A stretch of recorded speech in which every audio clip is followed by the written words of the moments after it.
Kami mengganggu waktu Ibu di jam siang segini. Kami izin untuk melakukan wawancara terkait dengan PKK di Desa Besole. Untuk pertanyaan pertama Ibu, kita mau tanya, Ibu sendiri namanya siapa tadi? Saya Dwi Junianti, Ketua PKK Desa Besole. Bisa dijelaskan Ibu terkait dengan struktur PKK di desa ini? PKK Desa Besole dari struktur dari atas itu pembina PKK Desa Besole. Kalau di sini kan karena kepala desanya perempuan, jadi pembina PKK-nya langsung Ibu Kepala Desa. Ibu Kepala Desa sebagai pembina PKK, kemudian turun ke bawah, Ketua PKK Desa Besole, saya, itu diambil dari PKK melalui pemilihan anggota PKK. Kemudian di PKK Desa ada 4 Pokja. Pokja 1 yang membawai bidang agama, kemudian Pokja 2 yang membawahi bidang koperasi dan simpan pinjam, kemudian Pokja 3 sandang pangan papan, dan Pokja 4 kesehatan. Di setiap Pokja ada 5 orang anggota. Untuk program kerja utamanya di PKK Desa Besole itu tadi cuma yang udah disebutin sama Ibu. Itu strukturnya. Kalau program kerjanya setiap Pokja kan beda-beda. Kalau Pokja 1 itu bidang agama. Dia mengawasi atau menindaklanjuti atau setiap ada kegiatan yang berhubungan dengan agama. Kemudian Pokja 2 itu koperasi, literasi, terus simpan pinjam. Itu masuk kegiatan Pokja 2. Kemudian Pokja 3 itu melingkupi sandang pangan papan. Kemudian Pokja 4 bidang kesehatan. Yang posyandu, stunting, PHBS, perilaku hidup bersih, itu masuk ke Pokja 4. Apa sih Bu tujuan utama kegiatan PKK di Desa Besole ini?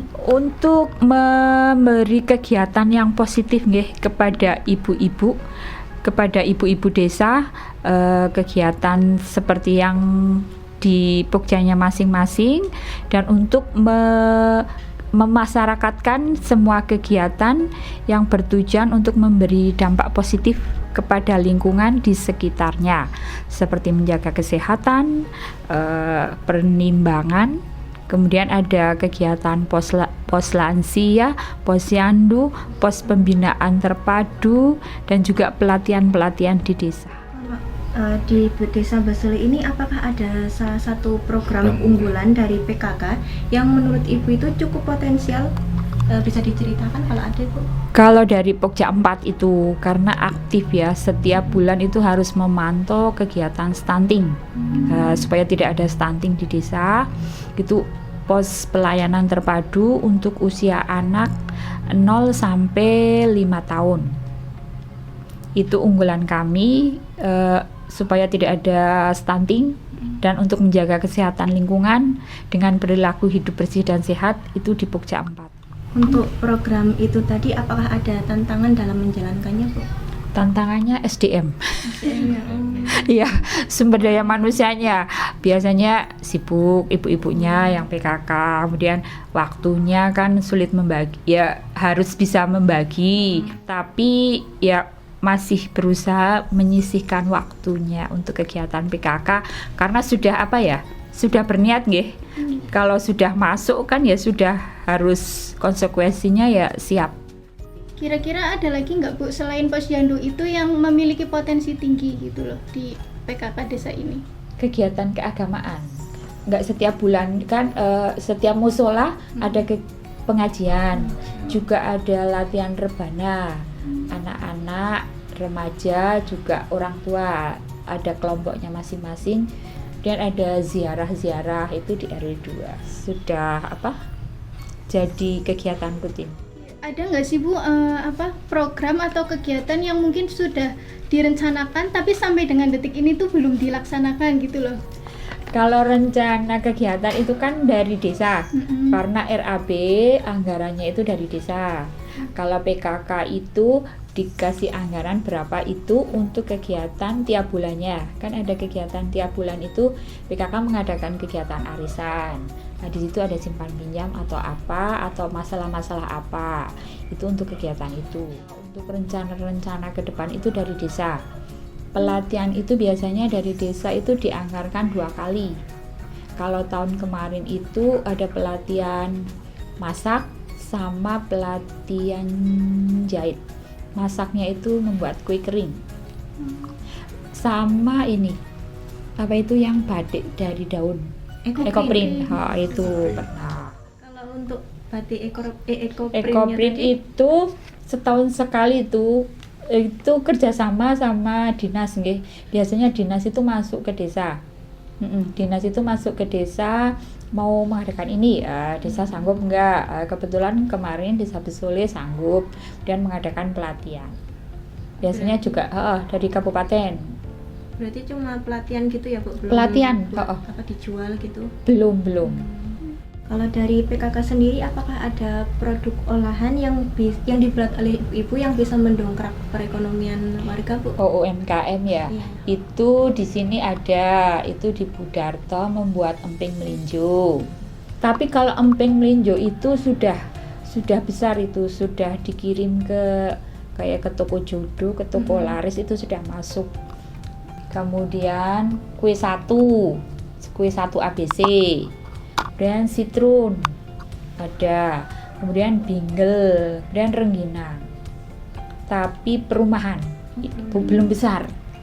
Belum besar. Berarti untuk kayak pelatihan tentang digitalisasi kan zaman sekarang kan banyak udah menggunakan digital semua, itu belum gitu. Berarti untuk ibu-ibu PKK-nya belum. Berarti untuk penjualan yang produk-produk tadi itu masih melalui lewat kayak WhatsApp gitu atau udah. Kalau itu yang kabupaten itu yang apa sih lah, yang di Boro itu yang Pluit. Pluit. Yang Pluit itu Pluit biasanya UMKM yang ngurusi itu kan Pluit UMKM. Terus terakhir nih Bu, untuk kan banyak nih kegiatan-kegiatan yang dilakukan ibu-ibu PKK untuk apa ibaratnya tuh mengajak masyarakat untuk berpartisipasi aktif gitu. Kira-kira tuh dari masyarakat sendiri tuh partisipasinya tuh gimana Bu? Responnya baik nggih. Buktinya kalau posyandu, ibu-ibu berangkat untuk membawa anak-anaknya nggih. Karena ada PMT loh, PMT pemberian makanan tambahan. Dan Pospindu itu untuk remaja usia 15 sampai 59 tahun. Itu pemeriksaan cek gula darah, kolesterol. Itu setahun sekali untuk tiap RW. Yang pos lansia itu tiap bulan.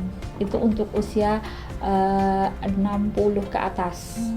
Itu malah banyak sekali. Kalau nggak ada kegiatan, mbah-mbahnya itu pada nanya kapan lansia. Karena di lansia itu ada cek gula darah, cek asam urat, cek kolesterol, kemudian ada tensi, timbangan, itu mbah-mbah.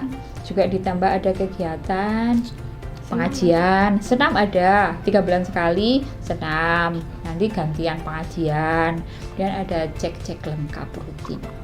Itu yang lansia.